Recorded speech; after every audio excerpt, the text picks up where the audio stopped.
With more than 100 years of experience, Mitas is one of Europe's leading motorcycle tyre brands. Whether you ride on the trails, enduro, on the road or on adventures, Mitas have the tyres for you.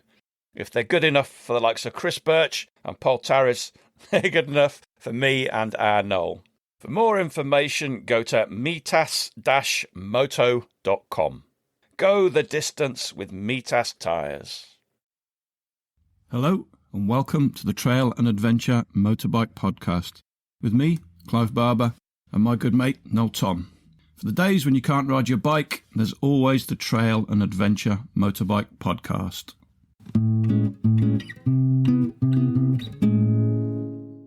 All right, chaps, this episode came about from a suggestion of one of our dear listeners. Now, for the life of me, I can't find who it was and I can't remember the name, so a million apologies for this. It was a great idea, whoever it was. Also made sweeter by the fact that Johnny is an old mate of mine. He's a fantastic bloke, as I mentioned at the end of the other week's episode. He's one of the coolest people I know, and also one of my most favourite people in the world. And he also happens to be some kind of professor of alternative transportation at Coventry University. So Johnny is an early adopter of all things hydrogen, which is what we're going to talk about today. But before we get onto the hydrogen, we do a bit of catching up and talk about some of the massively cool things, not all of them, but some of the cool things that Johnny has done throughout his lifetime. He's a fantastic bloke. I think you'll find this really interesting. Right, enough of me. Let's get on with it. So I thought what we'd do is we'd do a bit of an intro, talk about how we met, because obviously you're the first person that's come on here that hasn't got a motorbike. I had motorbikes when I was a youth. You've always been a bit of a car guy. I remember your Alfa Sud. It wasn't an Alfa Sud, it was better than that. It was an Alfetta Strada Coupe. It was a 2-litre twin cam. I do like me engineering bits and pieces, as you know. I'm quite keen to talk about the stuff you used to do before you became a professor, all the cool shit that you used to do in the olden days. I think I've set you up, Johnny, in the end of last week's episode to say that you're the coolest bloke I've ever known, and I still think that's true. We first met in a shitty back room in a pub in Coventry where you and Chris Long were DJing, and I would have been about 15 and you would have been 25. You were at the Lanch? It was a Lanch, yes. You knew Jerry Dammers and the Specials. But you've done lots of really cool things, haven't you? You went around America. Weren't you working for some like laser show or something like that? This was a long time ago, right? Yeah, that was kind of very early on. Yeah, it was in the summertime, 2 years while I was still at the Lanch, Lancaster Polytechnic. Yeah, I fell into a job as a laser light show operator in California, toured up and down the West Coast. Great job, you know.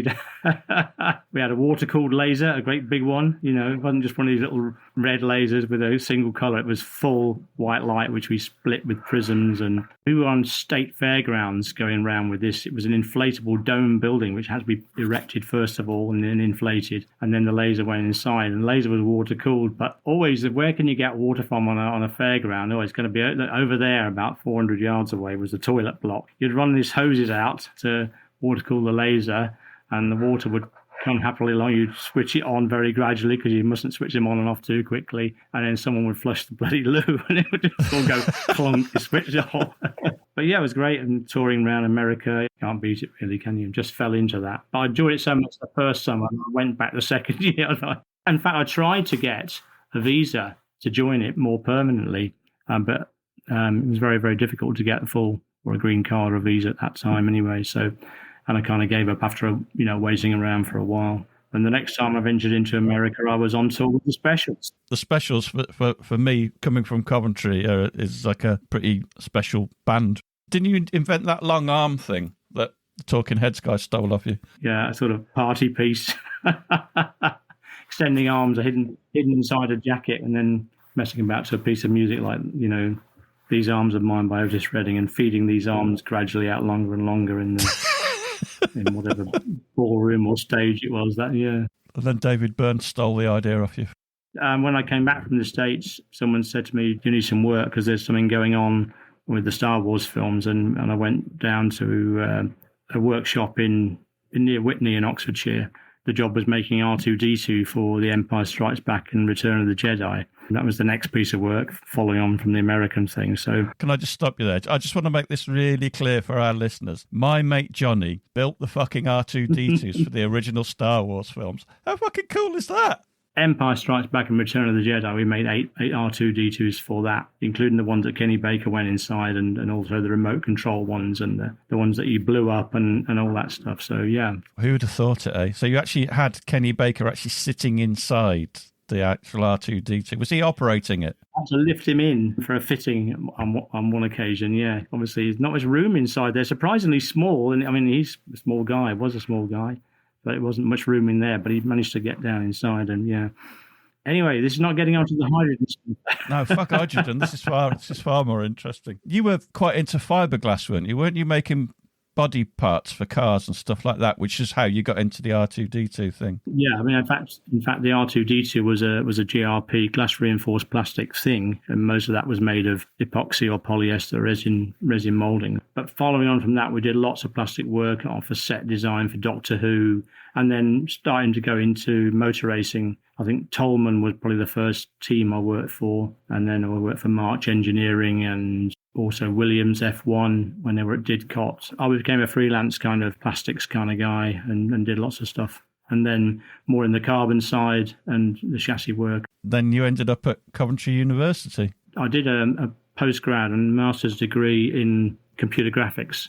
Late 80s, 87, 88, they asked me if I'd stay and do some teaching because I've had various experiences by that time. And so I joined the staff up part-time. At the same time, I started to work on my own eco-vehicle stuff. I went very green at that point and started to sort of design and build prototypes of electric drive solar things with solar roofs and, lightweight and, all that stuff. And that launched me into this kind of looking at alternatives to the fossil fuel, really. I started with electric drive and then quickly got a bit disenchanted with batteries. And that's when I looked at hydrogen. I thought, well, this is a possibility. It's something akin to a liquid fuel. A tank can be filled up and used and filled again quite quickly. I was already aware that battery charging was slow even then. I'm talking about the late 90s, 98, 99. My first foray into hydrogen was 2001, I think. So, yeah, almost for 24 years. Put together a kind of little three-wheel tuk-tuk type vehicle with a hydrogen cylinder on it and a fuel cell and electric drive. So that's kind of the powertrain that I carried on with then over all these years, developing more and more advanced versions of that. Were you a fairly early adopter then of hydrogen fuel for vehicles? I would say so, yes, in the way we were doing it. I mean, a number of people had tried hydrogen over the, and even in the 80s, 70s, 80s, 90s, people had experimental things going on with it. At that time, there were very few people actually, building vehicles which were hydrogen powered and hydrogen refillable. At that time as well, there was a promise that we would have a hydrogen filling station network by, whatever date they used to give. But that really didn't materialize. I think that it was difficult to justify the cost of rolling out filling stations when there were very few vehicles. It was that normal thing, where are the vehicles then? Okay, we'll build a filling station, but if there aren't, we won't. And it never got started. We built a few filling stations ourselves. We built one in Birmingham at the University of Birmingham, one in Coventry. I went to the opening of many others in different projects we were in across the European Union and in the UK as well. And now, of course, the other things have hit the hydrogen market. The Ukraine war pushed the price of gas very high, and that included hydrogen, as it does with electricity. Everything seems to be linked to the price of gas. And we need to talk about that, is where does the hydrogen come from, is another question that we'll probably need to get onto later. But that, again, made it very difficult to justify some of the things we were doing. So it never really took off, but it's still a very interesting and good technology in many ways. I guess that's the interesting thing, because a lot of people, like you said, you're using rare metals to create electric batteries, cobalt, lithium. They're not going to last forever, are they? In the same way that oil isn't going to last forever. What is the outlook for hydrogen? As an insider, what are people thinking? The holy grail is green hydrogen, and green hydrogen needs to be made from renewable energy by electrolysis, for instance. You've got water, which you can get. You've got green electricity from wind or solar, and that's growing. you can split, the water and store off the hydrogen. If you had a plentiful supply of green hydrogen, then that is a very good way to develop a hydrogen economy. If not, you're using fossil hydrogen. Basically, you're using natural gas and you're stripping out the hydrogen by, steam methane reformation, which is the process of getting the hydrogen out. So you know better that because you've now got all that carbon that you basically just come to sort of throw away. So you're in the same position you would be with the gas supply. So we waited and waited for green hydrogen, but actually now, because there's so much renewable energy and so much wind power is switched off when it's not being used and it's curtailed, there's a room to actually make large quantities of green hydrogen when the wind is blowing, but no one wants to use the electricity and store it. But these are really big infrastructure projects, and quite a few of them are going on in the UK, around Hull and the Humberside, around the Thames estuary, around Liverpool, in Scotland, places where there's plentiful wind, and you set up electrolyzers and you can store it off as hydrogen. And then, of course, you can mix that hydrogen into the gas grid. If you don't want to use it as a pure thing, you can mix it back into the gas and partly decarbonize the gas supply with a small percentage of green hydrogen. So that is going on as well. The other place that hydrogen is going on quite actively is in aviation. Not so much in the big jet stuff, because that's it's a tall order, but in sort of small and medium-sized aircraft with drones. We've been consulting to a company that makes a heavy lifting drone, a kind of 500-kilo payload type of freight drone. And batteries are heavy, and when you're flying, you don't want excess mass. So you have the batteries to get you off the ground, and then you have the fuel cell to take you along to your destination and then to land again. So there's quite a lot of serious talk about hydrogen appearing at airport sites, airfields, and so on. And there's lots of work going on in that space. So where else? I suppose in trucking, there's quite a lot of looking at long distance trucking with hydrogen as well. Again, trying to get those, a diesel truck will do, 700 kilometers, 600 kilometers, long range.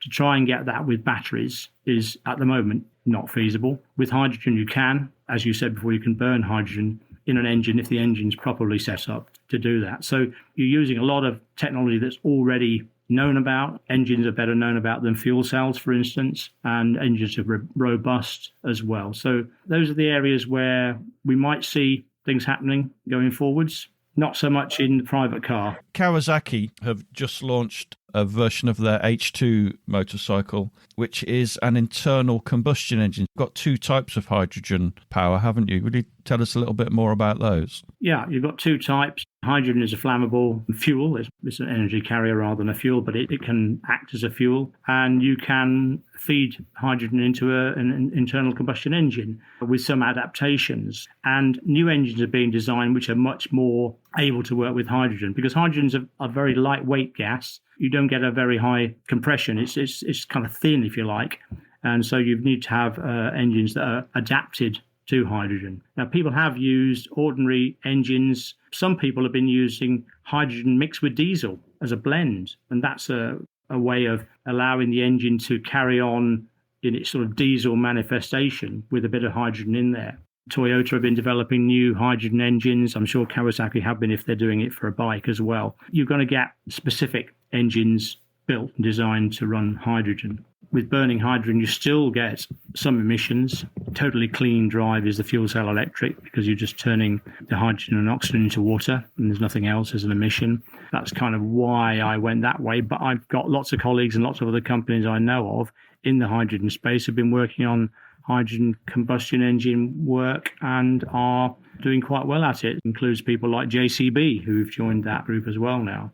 The other side was the fuel cell side. Now, fuel cell is an electrochemical device with an anode and a cathode. People say like a battery. It's not really like a battery because it doesn't... I know all about those. You're basically splitting the electrons and the protons, aren't you?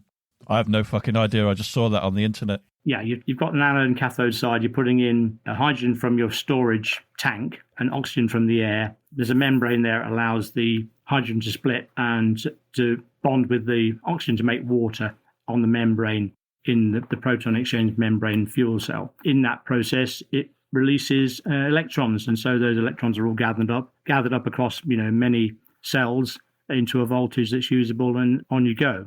So that is silent and clean. So it's quite different to the internal combustion engine, and that feeds into an electric drive, be it on a bike or in a car. So most hydrogen vehicles are still electric vehicles, right? It's just a difference of where you're getting the fuel from. Yes, if you look at the Toyota Mirai and the Hyundai Nexo and so on, these are fuel cell vehicles, fuel cell electric vehicles. But there are lots of more kind of internal combustion engine vehicles using hydrogen for like utility vehicles. There's quite a few airport vehicles. I think there are some refuse vehicles in Scotland and, utility vehicles that have been converted to use hydrogen.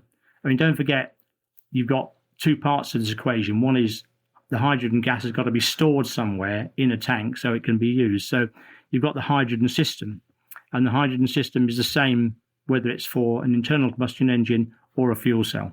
It's just downstream how that hydrogen is used where it's different. And is it stored as a gas or as a liquid that's cold? Okay, there are quite a few permutations. Speak to me like I'm an idiot. Okay, a gas is what I would say, and at high pressure. On our vehicles, we have hydrogen gas at 350 bar. That's one of the standard pressures, 350 bar. The other standard pressure is 700 bar, which of course is a lot more. You don't get twice as much gas in the same space, but you get more gas in the same space.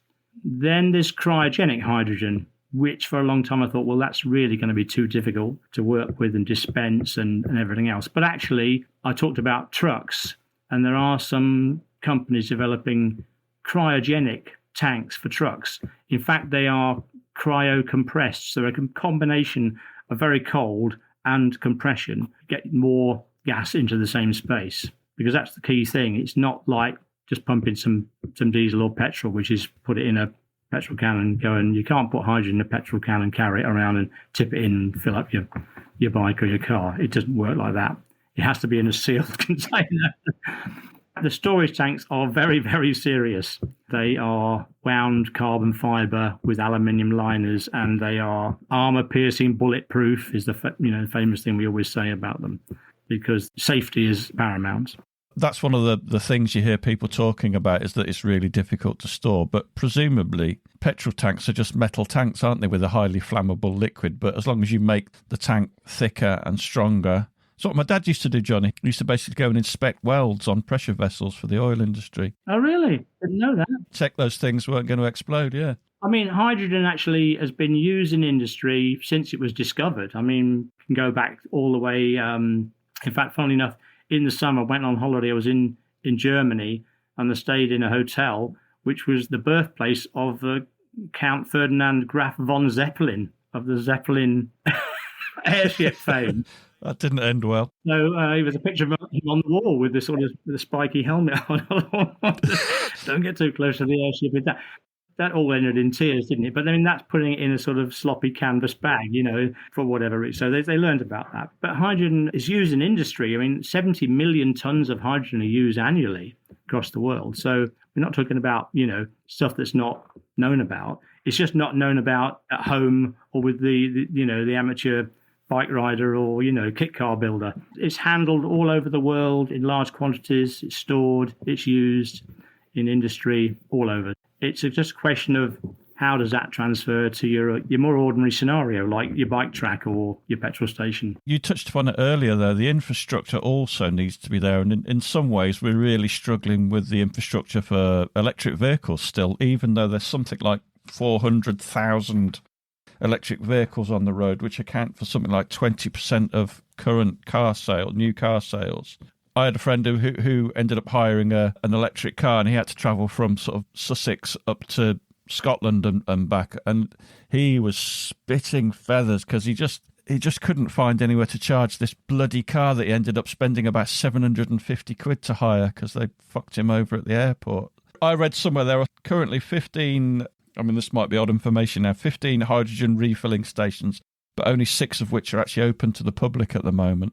And even that's optimistic. And I think, as I said before, some of them are at airports and things like that, and they might be used for some of their utility vehicles. Some of them are for buses, because the buses there are quite a few hydrogen buses on the road across Europe. There's just not a lot. And in fact, some have been closed. I wouldn't hold your breath for that. But I mean, it can still be used in racing. It can be used at tracks because you can you can bring a portable station in for refueling for those kind of things. So the place where they've gone ahead with a big network is Germany. Is that where you went on holiday there, to go around all the hydrogen stations?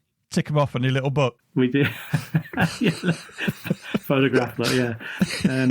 But even there, it's more tending towards now hydrogen for vans, delivery trucks, buses, and the more utilitarian side. I think they've got not quite 100, maybe 70 or 80, but they do have, one or two in most big cities and towns and whatever. So what you call an infrastructure.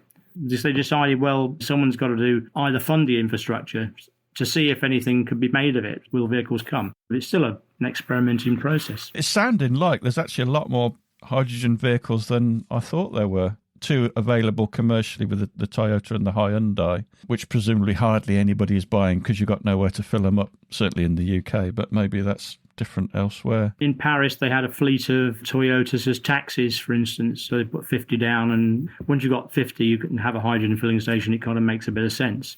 Having one or two around is never going to pay for the station. That's the issue. So this is why fleets have been good, small fleets, taxis, vans and so on, where you've got, a group of vehicles, 10, 20, 30, 50, whatever, and then you can sort of start. Talk a little bit about emissions then, because obviously with the FCEV, which is the hydrogen which powers the electric vehicle, there are no negative emissions, right? It's just moist air and water, isn't it? Absolutely. Yeah, heat and water, and pure water at that, because it's a chemical reaction which doesn't involve anything else. But the hydrogen in an internal combustion engine is still a lot cleaner than petrol, but there are still some emissions. Obviously, you're burning something, you've got oils and other things, you've got metals in an engine. You're not going to get zero out of that. But nevertheless, it's a lot cleaner. If hydrogen does take off, it's going to be the second option. It's going to be the HCEV, the electric ones, isn't it? We'll be back after a quick break.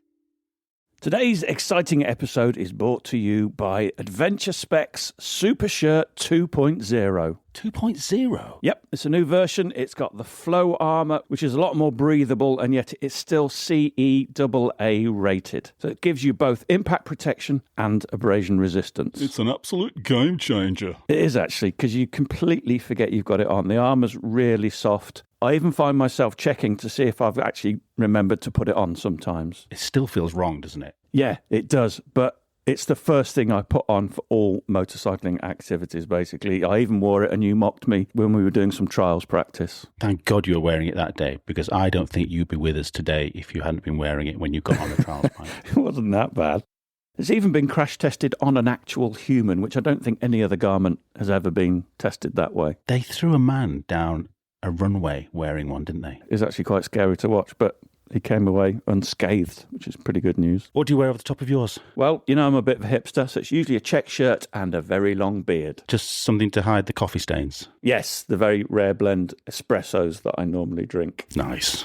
So there are sizes for all from small to, I think, triple XL. It's quite stretchy as well, so it'll fit women, and it fits fatties like me too. To get your super shirt, head to adventurespec.com. Right, nobody likes talking about crashing, but if you ride, especially off the beaten path, it's something we all have to think about. As adventure riders, we often find ourselves in remote areas, sometimes with no traffic for miles. And even if you're riding with mates, if you go down in a ditch or behind a rock face, it might take a while before they realise or even find you. And those minutes, they can be life critical. That's where Real Rider comes in. It's the only government-certified automatic crash detection app for motorcyclists with a direct ambulance service connection. If you crash and can't respond, it sends your exact location with medical info straight to emergency services. So help is on the way fast. And yet, we all drop our bikes from time to time. Real Rider knows the difference. With smart features that filter out false alarms, way more reliable than your smartwatch SOS. That's why it's trusted with a direct connection to ambulance services. It works across the UK, Europe, North America, Australia and New Zealand. And beyond crash detection, you also get group ride features, route recording, and most of all, peace of mind. No tracking your speed, no data to insurers, just safety, not snitching. Real Rider Premium for less than the price of a coffee per month. Download it now. Ride protected. Explore further. Very early on, when I started on this journey, around about the turn of the millennium, there was a hydrogen, it was called a motorbike, it was really a big scooter, one of those big fared-in scooters with a fuel cell and a little hydrogen cylinder on there. And that was I think some Metropolitan Police maybe had 5 or 10 of those and were running around with them as well. So we have seen those experiments. It might have been a Suzuki, if I remember rightly. There have been lots of other small light vehicles using hydrogen, 2- and 3-wheel. You can burn the stuff in an engine. As you say, Kawasaki want to do that because they're more used to engines and they know that guys will know what an engine is and then, understand it better. Then all you've got to do is find some way of storing the hydrogen. Obviously, the storage of hydrogen under high pressure is there so you can get more in the tank. You're squeezing it to get more in the tank. But when you come to use it, you're not using it at high pressure, neither in the engine nor in the fuel cell. It's not that you've got high pressure components going right down the chain. You have to regulate the pressure down to a usable few bar. In the fuel cell, it's even less than a bar when it gets to the fuel cell itself. It's just that high pressure end of it. The filling up, the filling station, the tank, and then... The Kawasaki, it looked like it had 2 Rolls-Royce jet engines on the back. Absolutely massive. They were 3 foot long and about a foot in diameter. Were they tanks? Yeah, they were the tanks on the back. It looked like they had massive panniers on the back. And it's like, people will look at that and just think, nah, that's not the future. For a trial, I'm wondering why they put such massive tanks on it. Again, it's all about range, isn't it? Same with the electric side of things. You try and carry more battery for more range. With hydrogen, you carry more hydrogen gas for more range. Of course, the efficiency of an engine's not as good as the efficiency of a fuel cell. Fuel cells broadly, say, 50% efficient. Engines can be, we know they can be less than 20% efficient, can't they? Because obviously you're producing a lot of heat, and the heat's not really doing you any good, just waste. The other thing as well to mention is that hydrogen is dispensed by weight, by mass. You fill up with a kilo of hydrogen or 2 or 5 or kilos, because obviously the gas pressure means that at one pressure the tank will take so many kilos, at another pressure will take more, and so on. But they're probably trying to get a reasonable range. I don't know what the efficiency is. Is it a big bike? Is it a powerful one? It's 1,000cc. It's this thing called an H2 inline 4 9N8cc. It's very rapid in its petrol form. The tanks on the back looked heinously large. Is it meant to be a road bike? Oh, yeah. Not a racing machine. Because if you're going to do racing, then you just have to size the tank for the duration of the race. And then, rather than create this ridiculous looking thing, it would have made more sense to me to have something that looks a bit nicer, but not have the range. At some point, we're going to have peak oil, right? Now, if you don't know what peak oil is, it's the point in time where the oil extraction from the earth reaches the most you're ever going to get. And there's lots of different theories on peak oil. But let's say it's 2050, when the maximum amount of oil you can get out of the ground is achieved. And from there on in, you're going to get less and less oil. So oil was first brought out of the ground in about 1850 or something like that. So we've had 200 years of using oil. I would imagine we've used most of it in the last 40, 50 years, right, with the growth of the internal combustion engine. So we've possibly got another 50 years left, tops, I would have thought. So we have to do something. So it's pioneers like you, it's pioneers like, Zero, who we spoke to last week, are the people that need to be supported to make something happen, right? It's inevitable, not in our lifetimes, but at some point, the technology has to up its game. Somebody has to do it. Somebody has to pay for it. Somebody has to work at it. So we've still got transport. If you want mobility, it's a kind of key thing for life, isn't it? So I absolutely agree with that. Yeah, that was the purpose for why I started on the long journey, all those years ago. I thought, we'll try and work out some solutions here, see what we can make of it. And it's fascinating. It remains fascinating now. I'm still doing some bits of consultancy and so on. I mentioned the aircraft industry, which is a very interesting space to look at. We're going to see a new generation of people who don't, it's a bit like us. We look at steam engines, as I mentioned before. They're cute, aren't they? Great to go and see on some, heritage railway line with some pipe smoking blokes. But I remember in the Neaton, in my road, because we moved into this new house when I was a kid, and I remember the road being laid. and they used steamroller to flatten the road. Really? Yeah. Chuff, chuff. That might have just been Nuneaton, though. They're probably still using them there. Yeah, they're probably the last one in the country, didn't they? Do you know anything about synthetic e-fuels? I can't say I do, no, because I've not studied it. I've been focusing entirely on hydrogen because of the fact that you can, get it from a clean green source in the end. That remains the kind of, I don't know, tell you what, 10 years down the line, as you mentioned, we could find ourselves awash with green hydrogen. And suddenly there's like, oh, this is all here. Why don't we use more of it, And we could find a resurgence in all this. So eco-mobility job is really a long-term thing. It's a 100-year change. As you say, we've had 200 years nearly of fossil fuels.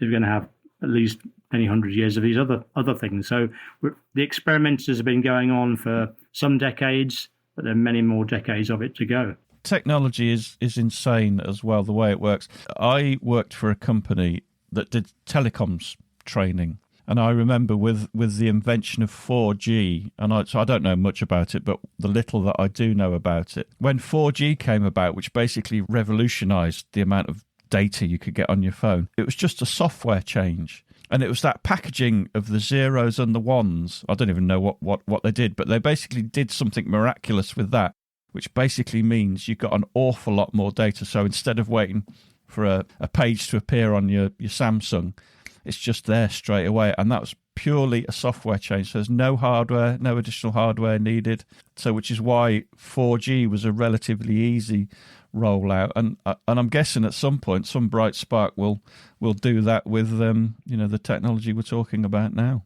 I think so, yeah. I keep seeing new things happening in the space, and any of them could become a game changer, as they say. Are you quite positive about the future for hydrogen, or you feel like you've wasted your entire life apart from touring with the specials? I'm quite positive about it. It's still a very usable, commodity. I just don't know. It's finding the right kind of opportunity for it. That's what I'd say. It's still growing as a molecule that's used in the world. So whether I picked this kind of transport, whether it was I don't know. I can't say at this point, but I enjoy technology, whether it be lasers or robots or whatever, hydrogen in cars, and it's an enjoyable journey. I'm happy to have been in it. I think this alternative generation of electricity could lead to a lot of massive advances, because why doesn't everybody have solar panels on their house and then a charging station outside your house? In Spain, they have those covered parking bays, don't they? Put solar panels on top of every car park. Every parking space has somewhere to plug in. And if you're generating green electricity, just going to change the world. And it just takes time and money to get there. But I'm kind of guessing that at some point that's what we'll need to do. That's right. I mean, it's not necessarily going to happen in the UK. UK's, in a sense, quite conservative with a small C across many different technologies. And there's some forward-thinking stuff going on. But it's kind of that'll never work, goes on quite a lot. People say that. But I think you need to look to China, as always, and see what's going on there. And they have some vast arrays of solar farms, huge. You wouldn't believe how big. And actually, I've seen some very, very large hydrogen generation projects in China as well, based on renewables with wind and solar. I mean, I'm talking about across, whole plains in remote parts of China where the land's just prairie or something like that. They're making tons of hydrogen. So we just can't say, because it's too early in the journey in many ways, where we might go with all this. I'm envisaging a time when you can basically just fill up your car with water. So you have your own hydrogen splitting thing in the boot, which then pumps the hydrogen into the... Could happen, couldn't it? Yes, possibly. That was a no, wasn't it? Funny enough, I have been, a few years back, working with an Italian yacht company doing just that, where they're using salt water in an electrolyzer, solar panels on the yacht's surface, making hydrogen, and then using the hydrogen in a fuel cell for the onboard power, not for motive power, but for onboard power. And they were using hydrogen stored in metal hydrides, which we haven't talked about. There are molecules, metal hydride molecules, which absorb hydrogen with no pressure. And because it was a yacht, and the keel needs to have a heavy metal sort of thing, the whole keel was made of this hydride and could store the hydrogen and so on. So, as I say, there's loads of interesting stuff, out there which are going on. the benefits of hydrogen. Cars are fast to fill up rather than sit at a service station for 2 or 3 hours. It takes 5 minutes to fill your car up. You've got about a 400-mile range. What else are the benefit? Very fast to fill up. Our small cars, which only had about 2 kilos tank, would fill in about a minute and a half. We didn't talk about safety very much, but obviously got to be careful about safety. But hydrogen actually, when it escapes, it moves upwards at a very, very high speed. It doesn't hang around to be a lot of trouble. The issue would be indoors, in a workshop or in a garage or whatever. That one has to have the sensors and so on, and have a full array of safety when operating or working on hydrogen vehicles. So that's kind of important. Also, on a car, it's different to a motorbike. Motorbike's out in the open air anyway, so if some hydrogen leaked, it would just be, outdoors. With a car, it could be trapped in an area of the car, for instance, so you have to take precautions about that. There's quite a few hydrogen vehicles on the road. I've seen some of the Toyotas that have been in crash scenarios and so on. I mean, the safety that we have to work to with hydrogen vehicles is very, very high. The way it's worked out and the standards you have to meet are very, very high. Is there anything else we should be talking about that I haven't mentioned? The other thing is mentioned that the filling stations themselves, if you've got a 350 bar tank system on your vehicle, you need a 350 bar filling station. If you've got a 700 bar tank, you need a 700 bar filling station. You can't swap those pressures over. And also the cost of 700 bar equipment, the tanks, the regulators, is so much higher than 350 bar, which is, I think, why the buses and the vans and so on, everyone seems to work with 350 bar. It's just a more manageable cost efficiency curve on that. Well, let me just ask you one more question then to finish on, and we kind of touched on this already, but do you think there is a future for hydrogen, or maybe I should say, is hydrogen the future? I would say there is a future for hydrogen, yeah, and but where it will be, mostly, it's difficult to say at this point in time. And I think it will be for electricity generation, whether that's to support battery aircraft or battery vehicles with electricity generation, or standalone generation, or fed into the natural gas grid. There'll be an increase in hydrogen usage over the next 10, 20, 30 years.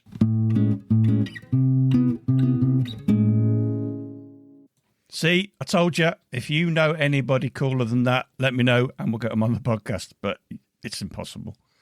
I thought that was really interesting, and obviously there is massive scope there for improvements in technology, so we will have motorised transportation into the future. That said, I still want a V8 and a massive two-stroke in my barn right now, while I still can. But that's not really in the spirit of this podcast, is it? But I think Johnny would agree. So a massive thank you to Johnny for doing that. It was great to catch up and great to hear more about the future and the present of hydrogen technology. All right, that's it for now. See you next time.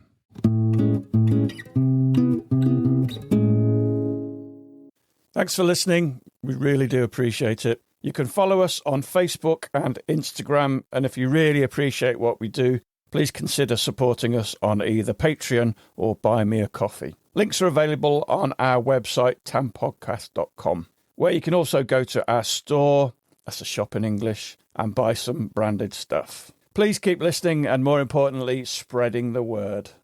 Right, that's it. Just a final word from one of our sponsors, and we'll see you next time.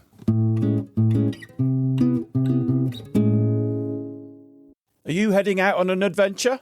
Whether you're tackling the Tet or hitting the green lanes, don't forget to pack the Pits and Bits Towel Off Body and Hair Wash range. It's the ultimate waterless wash. Just pour it on, rub it into a foam and towel it off. That's it. No water, no rinsing, no fuss. It's lightweight, smells amazing, and most importantly, it gets rid of mud, sweat and odours fast. Perfect for when you're off the beaten track. Stay fresh, go further, and do it all sustainably. Grab yours now at pitsandbits.co.uk, and don't forget to use the code TAMP at checkout for a massive 20% off.